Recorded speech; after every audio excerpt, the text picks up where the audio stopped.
Good evening and welcome to the national news broadcast on Sunday Eve, and we're going to bring you the top stories from home and around the world. I'm Natalia Viravadan. Hello there, good evening. I'm Niket Karnaratna. We'll start off with the headlines as usual. Minister of Power says steps will be taken to solve the problem without disconnecting electricity.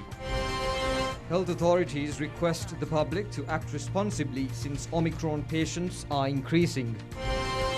Gampaha farmers get a bountiful harvest without the assistance of agriculture officials. Investigations will be conducted into the alleged incident at some schools during the scholarship examination. A clash takes place during the protest of Samagi Jana Balavegaya at Urbokka. Doctors warn that substances used to change skin color can cause cancers. Inflation in Canada reaches the highest level after 3 decades.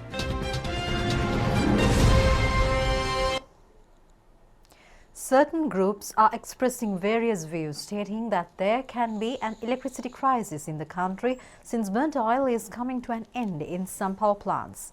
However, Minister of Power Gamini Lokuge said that measures would be taken to solve the problem without disconnecting electricity.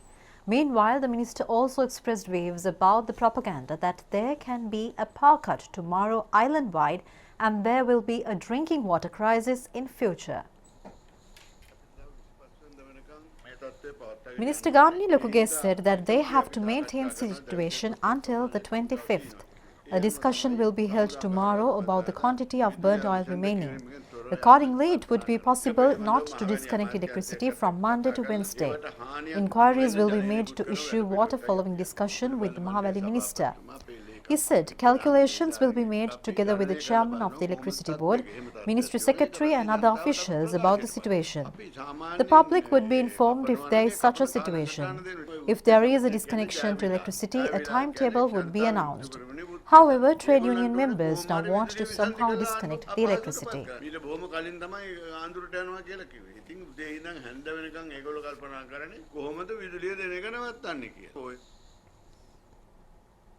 Health authorities emphasize that everyone should act responsibly as the number of Omicron infected persons are increasing.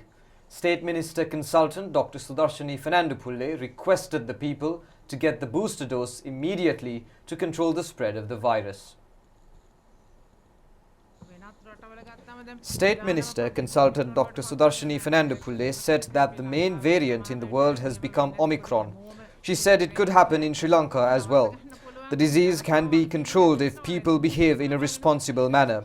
Only 23% have taken the booster dose. She requested to get the booster dose as soon as possible.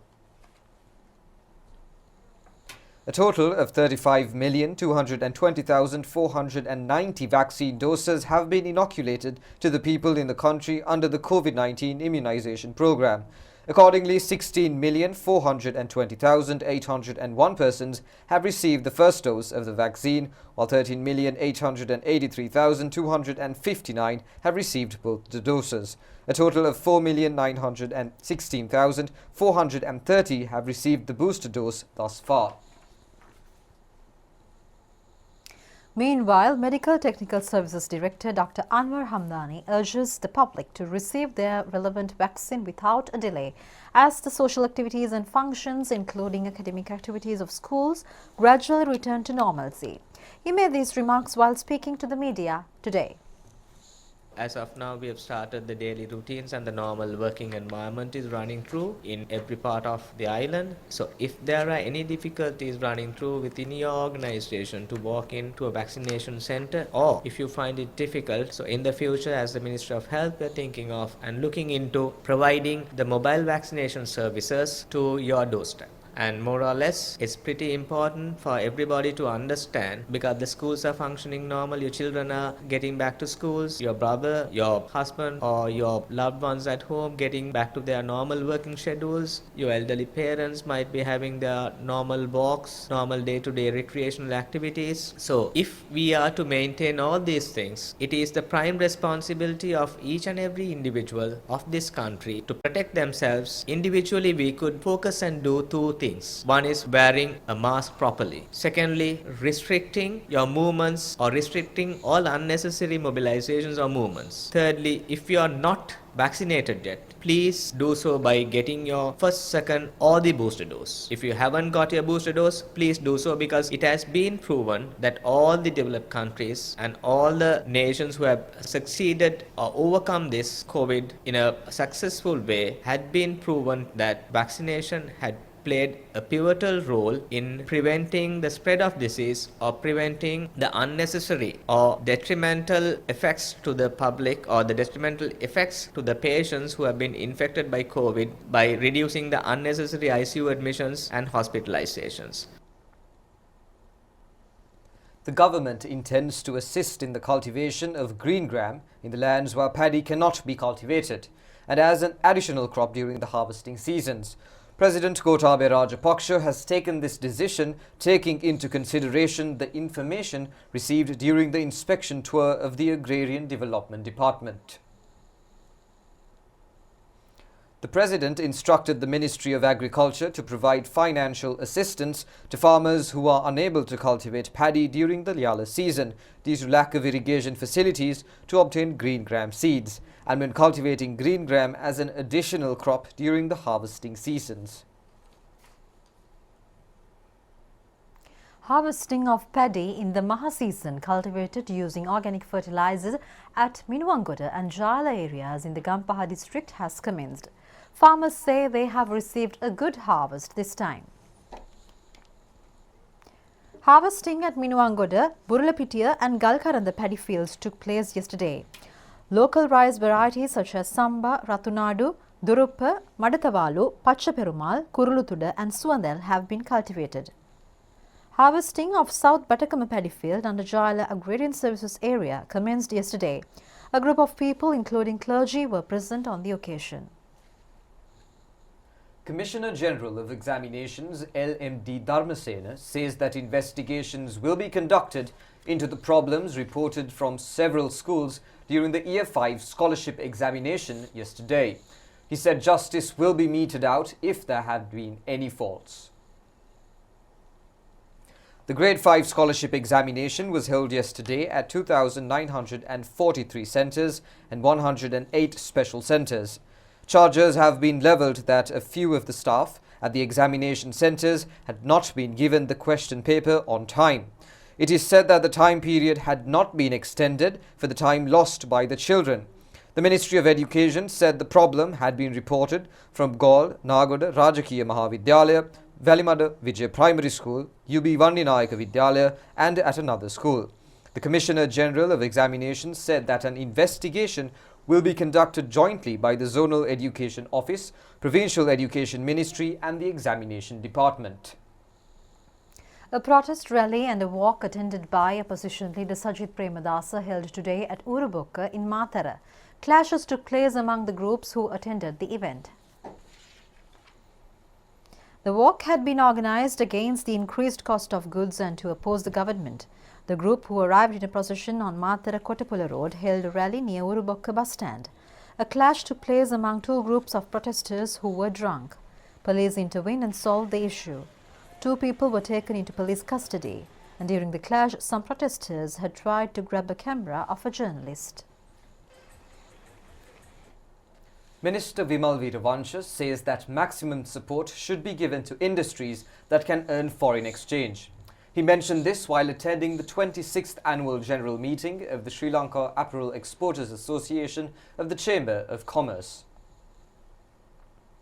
The 26th Annual General Meeting of the Chamber of Exporters took place under the patronage of Minister Vimal Veeravansha in Colombo. Garment industry, which is one of the main industries that earn foreign exchange to the country, provides about 45% of export income to the country. The aim of the Apparel Exporters Chamber of Commerce is to develop small and medium-scale garment producers as a strong sector that provides a major contribution to the national economy. Minister Vimal Veeravansha said that amidst the challenges, there is an opportunity in the market for new orders. There should be a collective effort within the government to overcome challenges when entering the new market. The solution to overcome the foreign exchange crisis is to support the industries which can earn foreign exchange to enter foreign markets.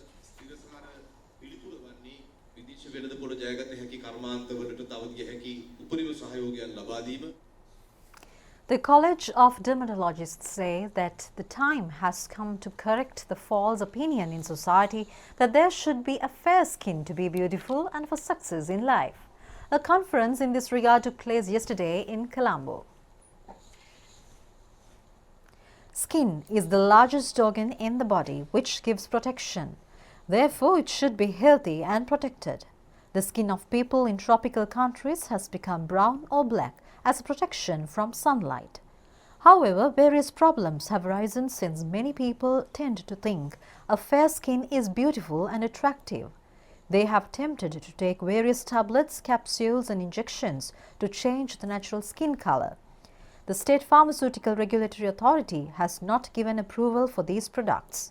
But skin specialists say it is a major issue since people have been tempted to purchase them, spending huge amounts of money.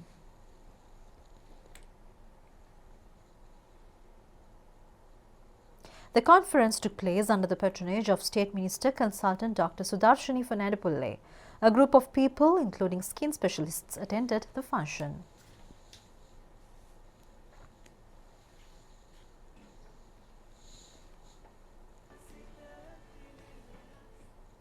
Kolonava Ornamental Fish and Aquaculturist Association says that they are capable of earning a large amount of foreign exchange through exports. They said they expect more support from the government in this regard.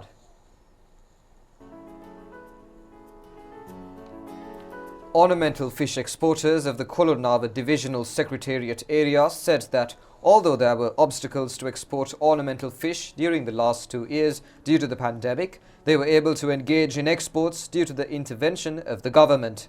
More than 60 are engaged in ornamental fish exports in the Kolonava Divisional Secretariat area. They say that there is a good demand in the world market for local ornamental fish. They are being given technical knowledge jointly by the Aquaculture Development Authority and Kolonava Divisional Secretariat. The Aquaculture Development Authority has introduced a relief package for those who are in the business at present and also for those who would engage in the business in future. The Presidential Task Force for One Country, One Law gathered views in the southern province yesterday at Dikwella Divisional Secretariat Auditorium. Registrar of Mathura District Shasanaarakshaka Balamandalaya, Venerable Paraduwa Jinarathana Thero, said that a law which treats everyone equally should be introduced. Religious representatives and estate workers presented proposals in writing and orally. Although there is one law in the past in Sri Lanka, it changed with various invasions. The efforts of the President to establish one law in one country were praised by Venerable Jinarathana Thero. People in the southern province submitted views to the task force today at Tangol District Secretariat. Chairman of the task force, Rajakiya Pandita Venerable Galagodatte Jnanasara Thero, Professor Shanti Nandana Vijayasinghe, Attorney at Law Sanjay Marbe, Eranda Navaratna, Pani Vevalage and Secretary Jeevanthi Senanayaka were present on the occasion. The Prime Minister requested the Speaker of South Korea, who arrived in the country recently, to increase job opportunities for Sri Lankans. Korean companies are responding positively to the workers who go for employment in South Korea. A Sri Lankan won the award for the best employee in South Korea last year. Mr. Janaka Sampath Madanayaka, who arrived in Korea about 10 years ago, is working at South Korea's Cygnus Precision. He won the gold medal for the best worker of the company last year. The company is one of the leading companies in the world which manufactures spare parts for vehicles. Mr. Madanayaka is the only foreigner as well as Sri Lankan employee who is working in the company. He said after he received the award, the management of the company has paid a special attention on Sri Lankan workers. Chief Executive Officer of the company, King Ji Man, said that Mr. Madanayaka won the award since he contributed to the development of the company. Honesty and exceptional skills. Korean consultants say that about 4,200 Sri Lankan workers will get the opportunity to work in Korea this year. Colombo Port City Project Company says that social media reports stating that fees will be paid for personal photographs and video footages taken at the Colombo Port City should be paid are false. A large group of people arrived today as well to view the port city. The walking path in front of a marine promenade at Colombo Port City was opened to the public on the 10th of this month. People can view Port City free of charge daily from 9 a.m. to 6 p.m. There has been a large number of requests to take photographs and video footage after opening the path. The company said a fee system has been introduced for private functions, commercial photographs and videos with the intention of minimizing inconvenience to the public. Paid photographs and videos can be taken before 9 a.m. or any other suitable time. The project company emphasized that the fee system does not apply to persons who take photographs from their mobile phones or cameras, videos and selfies at Colombo Port City. A recognized media organization and social media institutions can get photographs or video footage without a payment for news and current affairs after getting permission from the relevant authorities.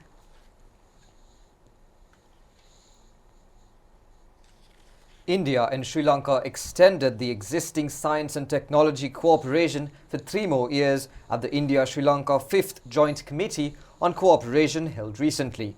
Accordingly, the enhanced cooperation will focus on new areas including wastewater technologies, sustainable agriculture, artificial intelligence and industrial collaborations. Advisor and Head of International Cooperation at the Ministry of Science and Technology, India, S.K. Vashni, led the Indian delegation and was the Indian co-chair, while Secretary to the Ministry of Skills Development, Vocational Education, Research and Innovations, Deepa Liyanage, was the co-chair from Sri Lanka. The State Secretary reiterated the well-established bilateral relationship between both the countries and welcomed India's cooperation in science and technology sectors and research areas for boosting scientific knowledge in the country. The delegates exchanged information on the ongoing science and technology-related activities in the two countries. The delegates reviewed the ongoing collaborative activities and mutually agreed to extend the program of cooperation for another 3 years between both countries. Indian Deputy High Commissioner in Sri Lanka, Vinod K. Jacob, and Sri Lankan Deputy High Commissioner in India, Niluka Kadurugamuwa, were present on this occasion. We now bring you several development news reports. A project to build 22 new houses is now taking place in Kulonnava electoral division. 2 new houses of the project were vested with the people yesterday. Foundation stones were laid for 20 more houses under the patronage of the Chairman of Housing Development Authority, Duminda Silva. A project to uplift living conditions of low-income recipients of 505 villages in the Vavuniya district is being implemented. The project includes animal husbandry, production of handicraft, textiles, batik and Palmyra products. Navashakti Anikat and canal system at Hinguragoda Divisional Secretariat area are being developed under the Irrigation Prosperity National Program. Nearly 10 million rupees will be spent on development activities. 275 farmer families will be provided water through the project.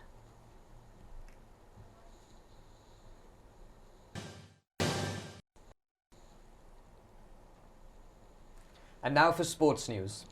The Interleague Rugby tournament commenced after 2 years. The first match ended in a draw. The match was played between CR and FC and Army teams at Havelock Grounds. The first half ended when CR and FC was 16-6. In the second half, the Army scored 10 points. Accordingly, the match ended in a draw as 16-16. Havelock's and Navy teams played at the Havelock Grounds. Havelock was leading 21-0 in the first half. In the second half, Navy scored 5 points. Havelocks won the match 21-5. The six-a-side softball series organised by the Welfare Association of the Ministry of Youth and Sports took place yesterday at the Colombo Torrington grounds.